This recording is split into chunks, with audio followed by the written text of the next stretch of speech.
வாங்க குழந்தைகளே, இன்று நான் கண்ணப்ப நாயனார் அவர்களின் கதையை சொல்லப் போகிறேன். கண்ணப்பன் என்றொரு வேடன் இருந்தார். அவர் ஒரு நாள் வேட்டைக்கு சென்று திரும்பும் போது ஒரு தெய்வீகம் நிறைந்த சிவலிங்கத்தை பார்த்தார். அன்றிலிருந்து அந்த சிவபெருமானுடன் மிகுந்த ஈடுபாடு கொண்டார்.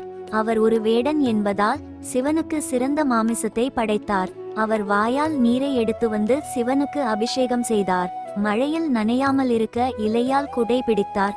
இப்படி இருக்க அந்த கோயில் பூசாரி சிவனுக்கு மாமிசம் படைத்திருப்பதைக் கண்டு அதிர்ச்சி அடைந்தார். அதனால் மறைந்திருந்து கண்ணப்பனை பார்த்தார். அந்நேரம் சிவனின் இரு கண்களிலிருந்தும் இரத்தம் வந்தது.